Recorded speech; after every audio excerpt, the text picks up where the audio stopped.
안녕하세요. 머니네버슬립 짐즈 에디터입니다. 중동 지역에서 정말 이 전쟁이 계속해서 격화되면서 이제는 민간인 피해까지도 굉장히 확장되고 있는 그런 참상이 벌어지고 있습니다. 이스라엘과 이란 간의 분쟁이 계속되면서 정말 매 순간 생명이 위협받고 또 많은 이들이 삶의 터전을 잃어가는 일까지도 생기고 있는데요. 어떤 정치적 명분으로도 이런 인도적 비극은 정당화될 수 없는 만큼 오늘은 좀 본격적인 내용에 들어가기 앞서서 이번 분쟁으로 고통받는 모든 분들께 깊은 애도의 마음을 전하면서 시작하고자 합니다. 하루속히 중동 지역에서의 긴장이 완화되고 평화가 회복되기를 진심으로 바랍니다. 하지만 그럼에도 시장은 동시에 굉장히 냉정하게 움직이고 있습니다. 전쟁은 불안과 공포를 확산시키는 동시에 안보 및 정보에 대한 수요를 자극하기 때문이죠. 이 과정에서 최근 연일 신고가를 경신하고 있는 기업이 있는데요. 바로 팔란티어입니다. 오늘은 최근 중동에서의 이 분쟁 양상과 이것이 증시에는 어떤 영향을 끼치고 있는지, 그리고 이 가운데 팔란티어와 이스라엘 간의 여러 내밀한 관계에 대해서 하나씩 살펴보도록 하겠습니다. 먼저 최근 있었던 이스라엘과 이란 간의 분쟁 어떻게 진행되고 있는지 지금까지의 히스토리를 간략히 짚어볼게요. 이번 이스라엘-이란 전쟁은 6월 13일 오후 4시 이스라엘이 이란의 전역에 핵 및 군사시설을 직접 공습하는 사태가 벌어지면서 본격화되었습니다. 이스라엘은 이를 여기 보시는 것처럼 Operation Rising Lion이라고 부르고 있는데요.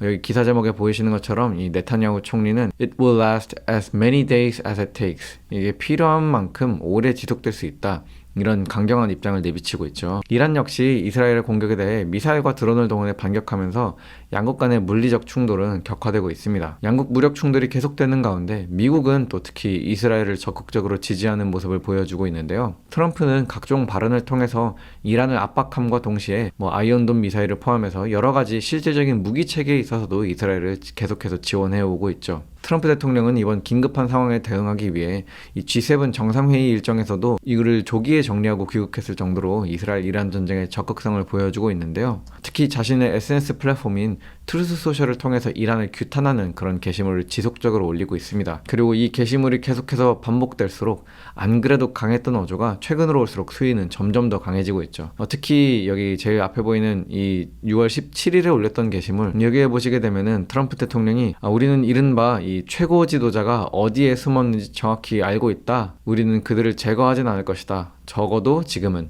하지만 우리의 인내심은 한계에 다다르고 있다. 이런 말을 했는데요. 사실 말이 지금은 죽일 생각이 없다지, 사실상 여차하면 이란의 최고 지도자인 이 하메네이를 죽이겠다. 이런 말을 한 것이나 다름이 없죠. 연이어 20일에는 백악관 대변인을 통해서 트럼프는 가까운 미래에 이란과의 협상이 이루어질 가능성이 상당하다는 점을 고려해 나는 2주 이내에 공격에 나설지 여부를 결정할 것, 여기서 whether to go or not 이런 식의 워딩을 썼는데 좀 문맥적으로 해석을 해봤을 때 좀 직접적인 개입 혹은 공격 이런 것들을 2주 이내에 결정할 것이다, 이런 식의 발언을 하기도 했는데요. 그런데 인내심이 충분하지 않았던 걸까요? 2주는커녕 이틀도 채 지나지 않은 21일 현지 시간으로 트럼프 대통령은 이란에 대해 미사일 공격을 단행했습니다. 포르도, 나탄즈, 이스파한 이렇게 세 곳에 위치한 핵시설을 직접 타격했는데요. 미국이 이란 본토를 직접 공격하는 그런 초유의 사태가 벌어진 것입니다. 이에 이란의 외무부 장관 아바스 아락치는 오늘 아침의 사건은 터무니없었고 영원한 결과, everlasting한 그런 결과를 초래할 것이다. 유엔 헌장과 정당한 자유적 대응을 허용하는 조항에 따라서 이란은 주권과 이익, 국민을 수호하기 위한 모든 선택권을 갖는다. 사실상 일종의 전쟁까지도 불사하겠다.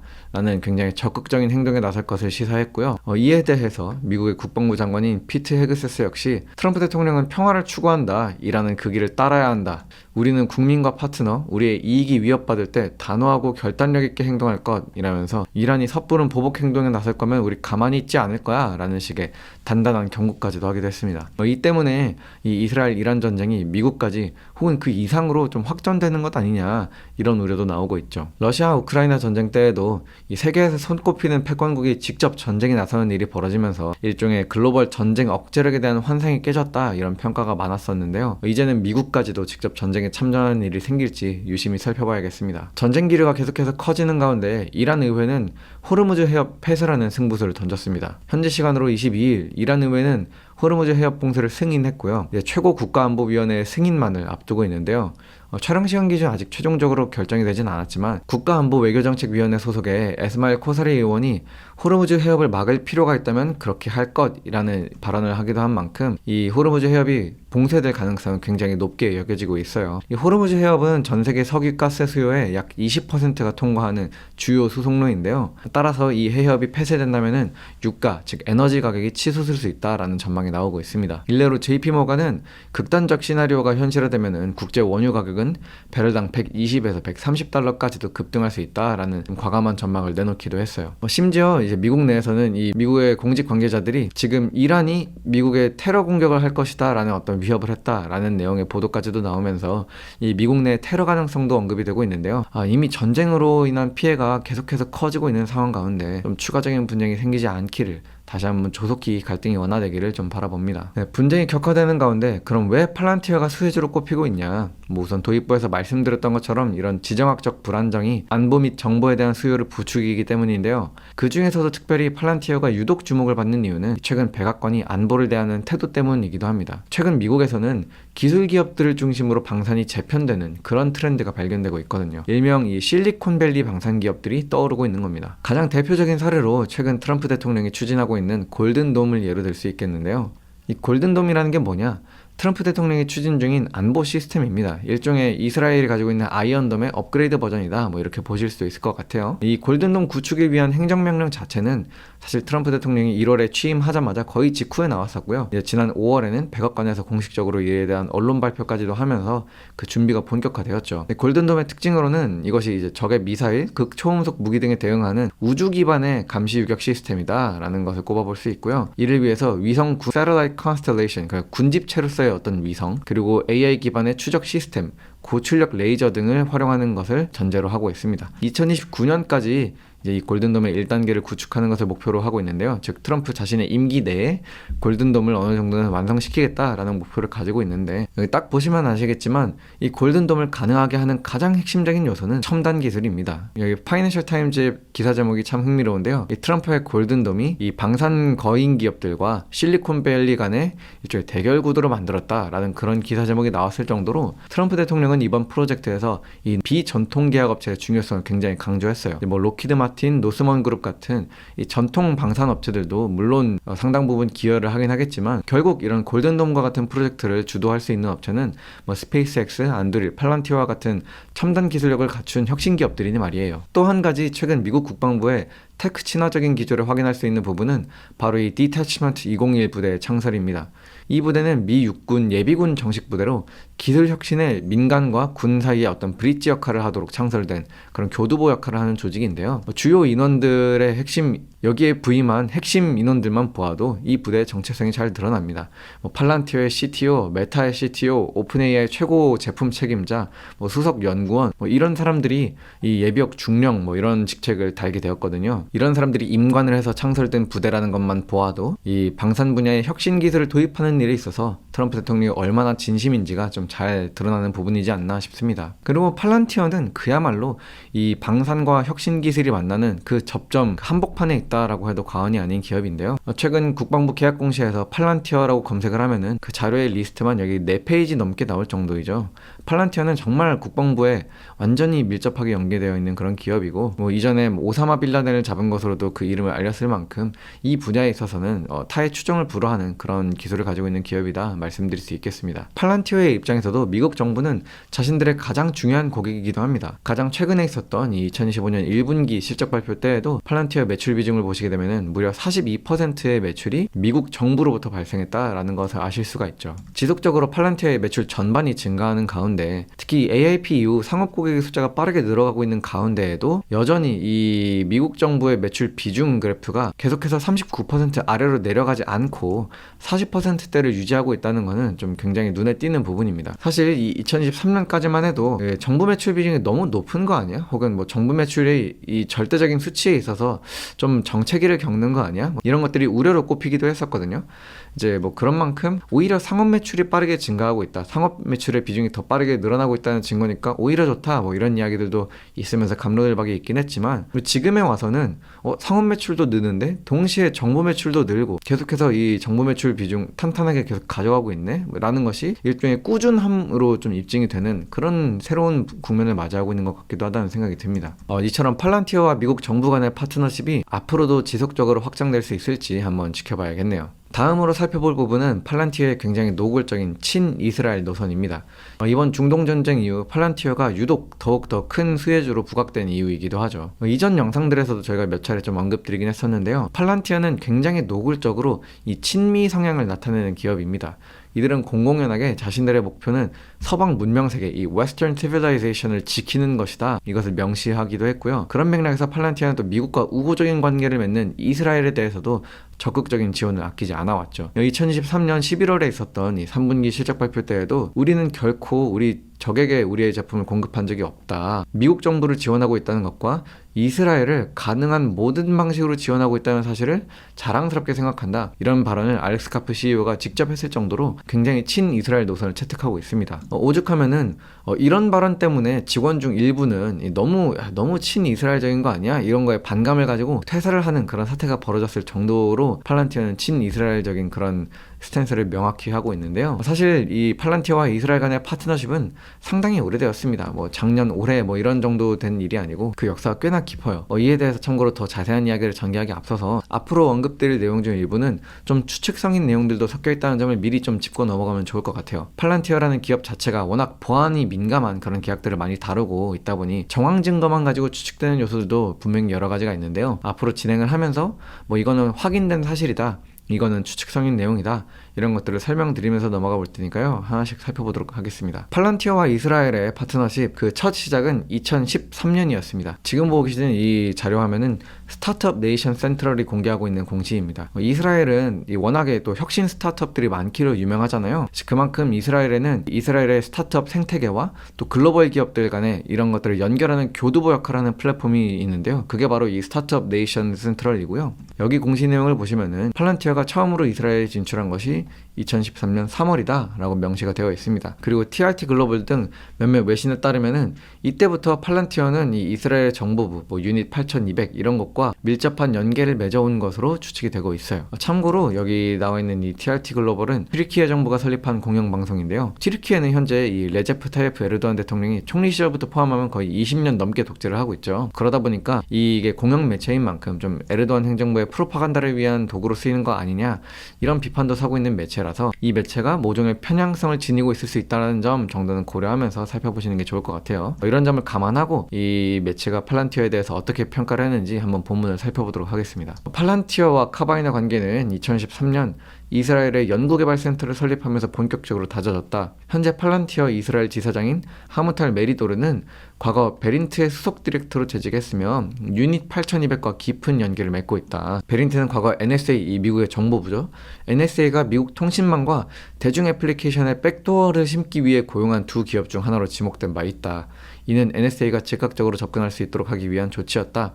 쉽게 말해서 팔란티어가 일종의 이스라엘의 정보부와 밀접하게 연계되어서 심지어는 이 미국 정보부가 이런 개인 정보를 백도어로 몰래 접근하는 어떤 그런 통로로 쓰임받는데 좀 일조한 거 아니냐, 이런 식 의혹까지도 제기를 하고 있는 그런 보도의 내용인데, 이 기사에서 언급되는 이스라엘의 유닛 8200은 이스라엘의 국방부의 사이버 전담 부대로 세계에서 가장 정교한 정보기관 중 하나로 꼽히는 것이고요. 앞서 보셨던 이 미국의 NSA가 있다면은 이스라엘에는 유닛 8200이 있다, 이런 셈으로 꼽히는 그런 기관이고, 마찬가지로 이 기사에서 언급됐던 이 베린트라는 기업, 여기 작게 보이실 텐데 이는 유닛 8200에서 퇴역한 군인이 창립한 소프트웨어 기업입니다. 현재는 나스닥에서 VRNT라는 티커로 상장되어 있는 기업이기도 하죠. TRT 글로벌은 2016년부터 2021년까지 이 팔란티어 이스라엘 지분의 매니저로 근무했던 이 하무탈 메리도르의 이력을 보면서 이 인물이 2014년에서 2015년까지는 이 베린트에서 일을 했다 라는 것을 가지고 팔란티어가 이스라엘 정보부와 커넥션이 있는 건 아니냐라고 해석을 한 겁니다.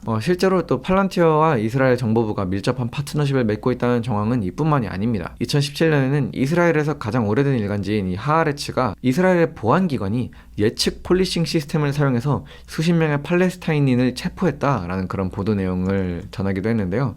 여기 보시면 이 이스라엘 정부가 단순히 몇몇 팔레스타인 사람들이 이 AI 기반의 예측 시스템에서 테러리스트 프로필과 이것이 좀 일치되었다는 이유만으로 이들을 구속한 그런 일들이 있었다라는 내용의 보도가 전해진 것이었죠. 여기서 하아레츠는 팔란티어를 이스라엘 보안 당국이 사용한 AI 기반 예측 시스템을 공급한 그런 기술 기업 중 하나로 언급을 했고요. 소셜미디어 및 기타 출처에서 개인 정보를 수집하고 하고 일종의 이 론 wolf식 공격을 감행하는 그러한 서양 지구에 있는 팔레스타인인을 식별하는 데에 팔란티어의 기술이 쓰였다. 그런 의혹을 제기하기도 했습니다. 실제로 2020년 HBO와의 인터뷰에서 알렉스 카퍼 CEO는 우리 제품은 때때로 사람을 죽이는 일에 활용되기도 한다.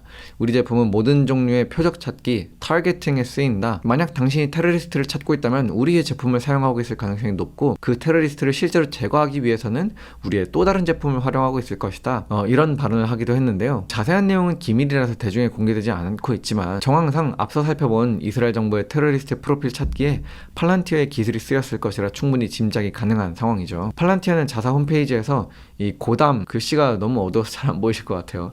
이 고담이 현대에서 가장 효율적이고 가장 책임 있는 그런 타겟 매니지먼트 솔루션이다 라고 설명을 하고 있는데요. 이를 토대로 여러 언론에서는 이스라엘이 활용한 팔란티어의 제품이 아마도 고담이지 않을까 추측을 하고 있습니다. 나아가 2021년에는 이스라엘이 가자지구를 대상으로 한 공습을 단행하면서 이에 대해 세계 최초의 AI 전쟁이다 라고 표현을 한 바 있는데요. 이때 당시에 이스라엘 국방부 IDF는 이번 작전에서 인공지능이 처음으로 적과의 전투에서 핵심 요소이자 전력 증폭 수단으로 활용되었다 라고 설명을 한 바 있습니다.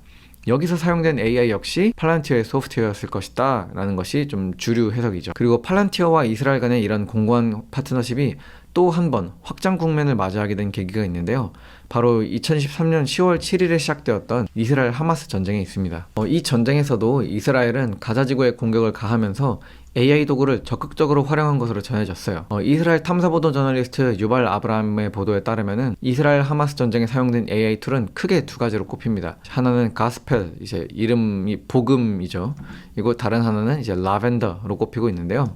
가스펠로 먼저 말씀드리면은 이는 표적을 식별하는 AI라고 합니다. 이 AI는 앞서 살펴봤던 그 2021년 5월에 있었던 가자지구 침공에서부터 사용된 것으로 추정이 돼요. 가스펠이 구체적으로 어떻게 작동을 하느냐? 지금까지 이스라엘이 분석해온 하마스 요원이나 여러 적 전투원에 대한 이 분류 데이터가 존재할 거 아닙니까? 이거를 머신러닝을 통해서 AI에게 모두 학습을 시키는 겁니다. 그러면은 이 AI는 하마스 요원의 어떤 행동 패턴, 통신력, 이동 경로, 관계망, 거주지, 출입 장소 등 이 어떤 요인들을 이 하마스 요원들이 어떠한 특징을 지니는지에 대해서 모두 학습을 하게 되고요.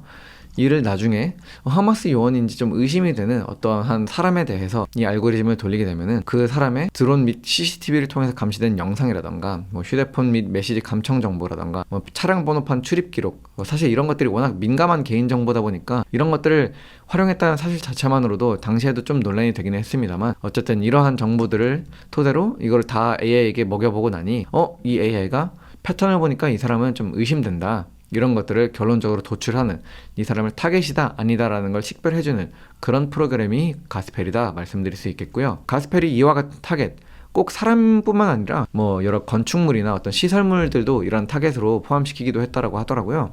그러한 타겟을 가스펠이 식별을 해내면은 이에 대해서 실제로 군에서 어떤 의사결정권을 지니고 있는 최종 인간 결정권자가 작전을 진행할지 말지에 대해서 이제 결정을 내리는 그런 방식으로 이 AI가 활용이 되었다라고 이제 설명이 되어 있습니다. 이스라엘의 전 IDF 총참모장이었던 아비브 코파비는 이 기계가 2011년 5월 하마스와의 11일 전쟁 동안 가동되자 하루에 100개 이상의 표적을 생성했다라고 이야기를 했습니다.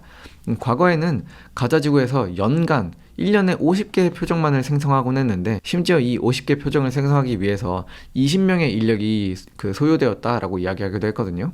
이처럼 정말 많은 사람들이 붙어서 많은 시간을 들여야만 50개의 표적을 만들어낼까 말까 했는데, 이 기계는 이제 단 하루 만에 100개의 표적을 만들어냈고 그 중에 절반은 실제로 공격이 이루어졌다, 이런 증언을 하기도 했었습니다. 라벤더 역시 가스펠과 비슷한데요. 2013년 이스라엘 하마스 전쟁에서 사용된 것으로 전해지고 있고요. 가스펠과 비교했을 때 좀 더 보다 자동화되고 더 공격적인 그런 전투 준비 시스템으로 알려져 있습니다. 가스펠은 건물 타겟 등을 식별해주기도 했던 것과 달리 라벤더는 좀 더 그 사람 타겟을 식별해내는 것에 더 집중되어 있는 AI였다고 해요. 앞서 말씀드렸던 이 유발 아브라함의 보도 내용을 보시게 되면은 라벤더 시스템을 통해서 이스라엘은 하마스 및 이 PIJ 요원들을 식별해내는데 이 라벤더 프로그램을 사용을 했고, 이 라벤더 시스템은 무려 37,000명의 팔레스타인인을 잠재적 적으로 타겟으로 식별을 해냈다라고 합니다. 워낙에 이 식별된 타겟이 많다 보니까 이 몇 가지 문제점도 동시에 제기가 되면서 비판 여론이 일었었는데요. 최종적으로 의사결정을 해야 될 이 휴먼 퍼스널이 37,000명이나 되는 이 너무나도 많은 양의 방대한 자료를 검토를 해야 되다 보니 일종의 그냥 마치 러버 스탬프, 그냥 결제 도장만 찍어주고 AI에게 결정한 것을 거의 전적으로 신뢰해버리는 그런 비판도 당시에 존재했고요. 막 거의 뭐 한 사람의 이 데이터를 살펴보는데 막 20초 정도만 그냥 간략하게 우리가 공격을 할지 말지 이런 거를 그냥 빠르게 결정해버리는 그런 일들이 좀 자행됐다, 뭐 이런 이야기들이 전해졌습니다. 또한 이 라벤더가 실제로 하마스 요원인지 아닌지 이거 식별해내는 과정에서 이 오류, 민간인을 하마스 요원으로 식별하는 그런 오류 역시 한 10% 정도 존재했다. 이 오탐의 가능성도 있었다라는 것에 대한 비판 여론도 있었고, 심지어 이 90%의 정확한 탐지에 대해서도 이 하마스 자체에 대한 그 정의가 다소 광범위하게 적용되었기 때문에 이게 정말로 이들을 다 하마스 요원으로 볼 수 있냐라는 것에 대한 논란도 있었어요.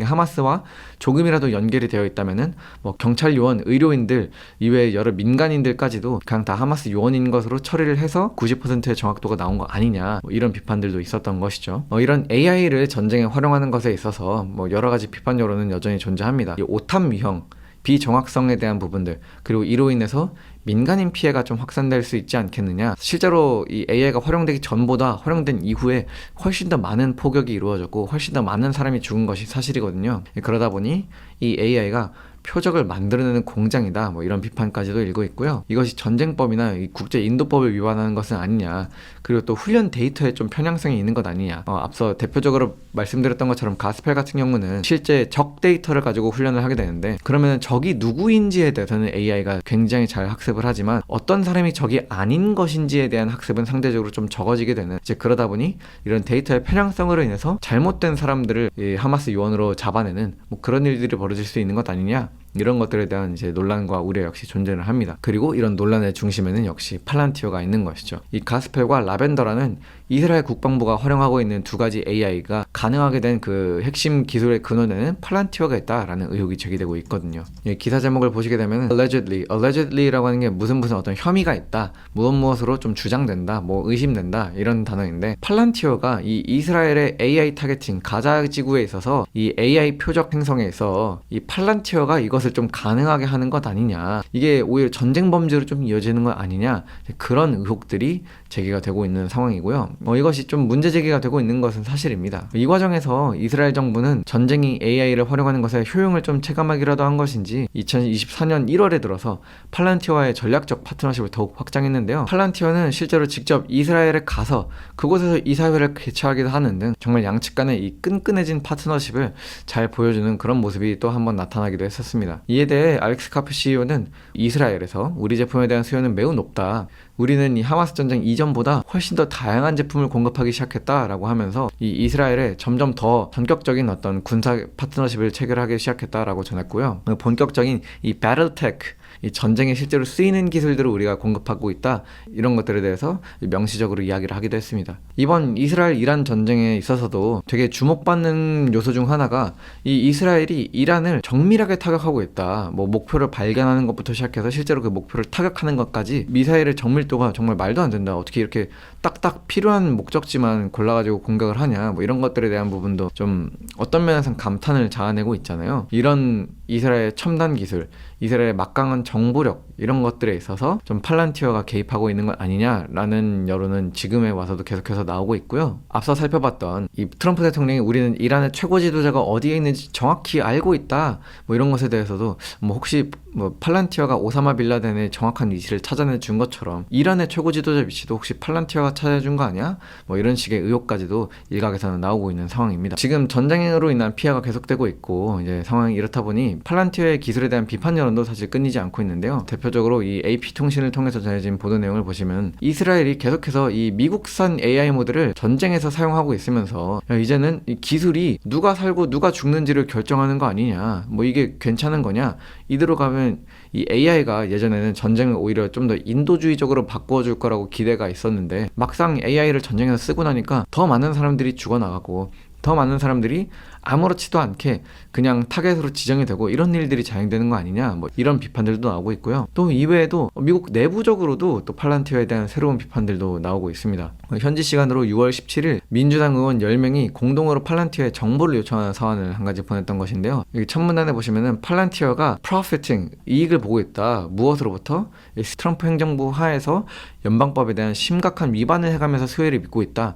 뭐 이런 혐의를 제기를 하기도 했었는데요. 조금 더 구체적으로 들어가 보면은 민주당 의원이 제기하는 우려는 이 미국인들의 개인정보 오남용과 관련한 부분이 있었습니다. 이것이 프라이버시법에 대한 위반 가능성이 있고, 이 팔란티어의 이 정보 데이터 처리 기술이 대규모 감시 및 정치적 악용 가능성이 존재하고, 또 팔란티어가 이 이민국 이미그레이션 OS를 개발하는 것에 좀 투입이 됐다, 뭐 이런 내용들이 있었던 만큼 이 이민국이 불법 이민자를 대량 추방하는 작전 가운데 있어서 좀 많은 피해를 오히려 만들어내는 건 아니냐, 뭐 이런 의혹들, 여러 가지 민감성 데이터가 너무 한 회사에 집중되는 거, 이런 부분들에 대해서 이제 민주당 의원들이 문제 제기를 한 것이죠. 이런 문제가 제기된 배경을 살펴보면은 이 정부 내 데이터 및 접근성과 기관 간 정보 공유를 강화하기 위한 이 트럼프의 행정명령, 3월 달에 있었던 이 행정명령이 배경에 있습니다. 이때 당시 트럼프 대통령은 비밀이 아닌 정보에 항해서 공유를 방해하는 모든 지침이나 규정을 다 수정하고 기관 내외부 간의 정보 공유를 적극적으로 하게 만든다는 그런 내용의 행정명령을 내렸는데요. 이를 통해서 뭐 중복 행정을 제거하고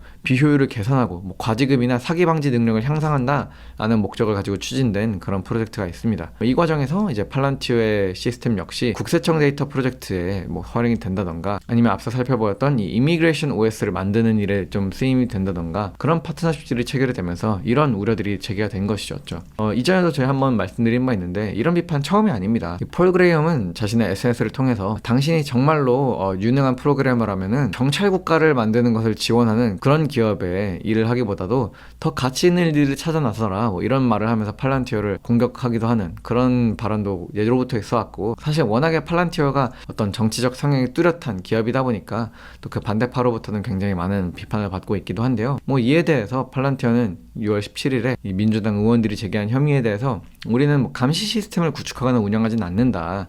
또 민주당 의원들이 사안에서 언급했던 어떤 나치 독일에 대한 비교, 이런 거는 부당하고 그런 비유에 대해서는 유감이다. 뭐 이런 입장들을 밝히면서 계속해서 해명을 해오고 있기도 합니다. 사실 이런 여러 가지 논란들에 대해서 구체적으로 뭐 팔란티어가 진짜로 잘못을 했냐 안 했냐 이런 것들에 대한 판단은 사실 뭐 제가 함부로 내릴 수 있는 영역은 아닌 것 같고요. 그럼에도 불구하고 한 가지 분명한 게 있다고 하면은 이 팔란티어가 제공하는 AI 서비스의 성능이 굉장히 뛰어나다라는 것은 분명한 것 같습니다. 지금에 와서도 지속적으로 뭐 AI 피콘 같은 경우에 또 여러 기업들이 나와서 우리가 팔란티어 온톨로지 시스템을 도입하기 전과 후로 업무 퍼포먼스가 얼마나 달라졌는가, 뭐 이런 것들에 대한 막 간증 쇼를 하기도 하잖아요. 뭐 이런 것이라던가, 이런 여러 민주당 의원들이 제기하고 있는 여러 문제점들 혹은 이스라엘의 사례들, 이런 것들을 살펴봤을 때 결국 이 뛰어난 도구는 그것을 누가 쓰느냐, 누구의 손에 들어가느냐가 결국 제일 중요하지 않나, 뭐 이런 생각이 좀 들기도 합니다. 이 기술 자체보다도 그것이 누구의 손에 어떤 철학과 어떤 기준 아래에 맡기느냐가 굉장히 화두에 떠오르고 있는 그런 모습이라는 생각도 드는데요. 최근 이 전쟁 상황과 또 미국 내부적으로 이 민주당에서 작성한 사안이 촉발한 여러 논의가 추후에 팔란티어의 뭐 규제 리스크나 이런 것과도 연결될 수 있을지, 이런 건 한번 살펴보면 좋겠다는 생각이 듭니다. 네, 그럼 마지막으로 팔란티어의 현재 밸류에이션에 대해서 점검하고 마무리해볼까 하는데요. 그 전에 잠깐 광고 하나 하고 가겠습니다. 이 미국 주식 하실 때 이 종목 지금 사도 되나? 언제 팔아야 되지? 이런 것들이 사실 좀 많이 고민이 되시죠.